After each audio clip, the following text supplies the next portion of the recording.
Workers sue the company. Approximately 50 workers were not adequately protected from excessive heat. Inspectors found workers were exposed to... And so this is what I find to be really funny about discourse around, like, for example, the, oh, Elon Nazi salute. Oh my God, I can't believe he would do it. Oh no. Is that something like this is a legitimate problem and an actual concern. But it's drowned out by bullshit. It's just like nobody's even thinking about this because it's drowned out by, oh, but look at the way he moved his arm. This is why nobody takes these people seriously. This is how they lose. Both can be true. The problem is the focus. The focus is not on this. It's on the hand salute. It's watered down by moron take. That's it.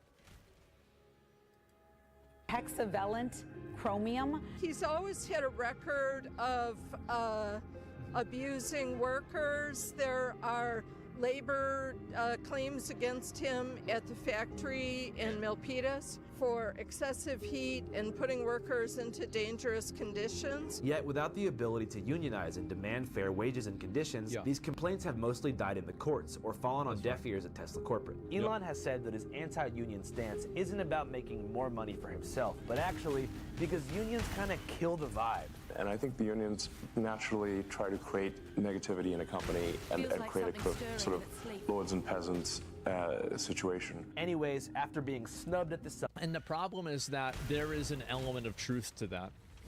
Because people that run unions, their best interest is to maintain the need for unions. From one fighting woman to this another, is the problem with any regulatory group, is that any regulatory group or any regulatory apparatus can sometimes, you know, it's like the metaphor of like the hero becomes holdfast, where you have this thing that's meant to solve a problem, and then after the problem is solved, the thing then has to create new problems for it to solve in order for it to justify its existence. So, and there are instances of unions being problematic. Now, on a personal level, I'm very pro-union.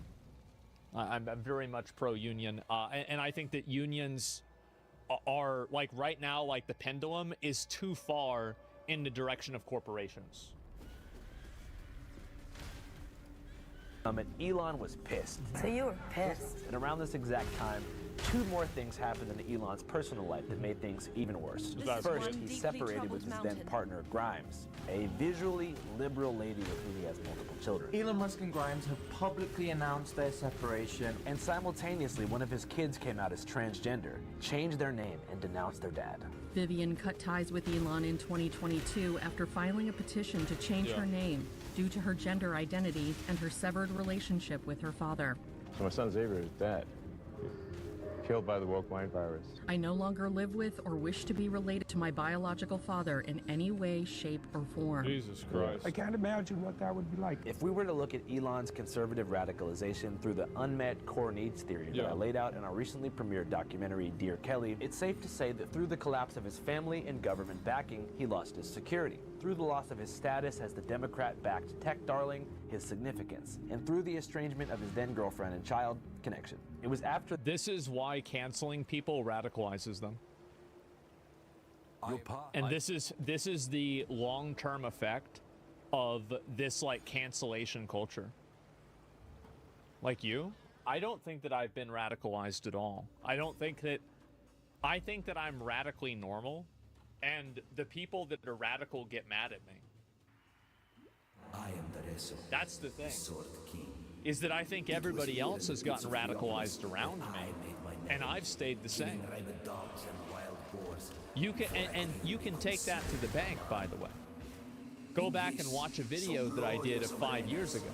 Watch a video I did 10 years ago, 15 years ago. It's the same thing. For this, that Elon entered a traumatic fight or flight state in 2021, and he chose to fight. which allowed conservatives and conservative media channels to gradually groom him over the course of 4 years into what he is today, which is a prideful person with a chip on his shoulder, hopelessly stuck in the third stage of the grief process, angry and hell-bent on revenge. Elon's most significant revenge acquisition was his purchase of Twitter in 2022. The world's richest guy is set to buy one of the world's most influential social media companies. Biggest W of the last fucking 10 years. Absolutely fucking insane. This changed everything. Elon Musk carried a kitchen sink into Twitter HQ this week, tweeting, "Let that sink in." Quickly after buying Twitter and renaming it X, he used his own account to elevate the narrative. Calling it X is stupid. Of conservative reactionaries who were delighted to have the richest man in the world not only buying but spreading the same bullshit they've been pushing for 4 years.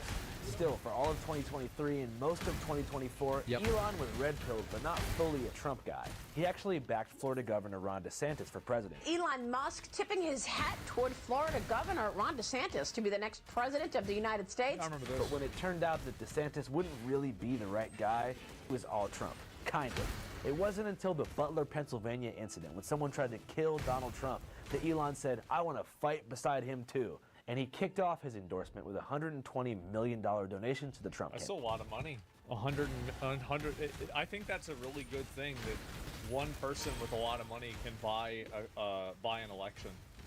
I feel like there's no way something bad could happen with that, right? I feel like that's good, isn't it? That's got to be good. It's good when people that I agree with do it. It's bad when people that I don't agree with do it. Elon Musk is now Trump's second biggest financial backer. To be fair, the investment was two-sided. After Election Day, Tesla's stock shot up over 80%, though after missing European sales targets and the growth of nationwide boycotts in the US, it started to crash back down to earth, which brings us to the boycott being covered today in this video. Apparently, Elon haters in Palo Alto and also in Glendale believe they can reverse Tesla's stock growth by staging physical boycotts. If a little messy, yet but cool any stinking flock, or simply an audition. Let us see how you fare in the grand arena of Theopolis.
shots of IRL Tesla showrooms, which they hope will create enough of a media spectacle to at least cause potential buyers to think twice before getting a Tesla.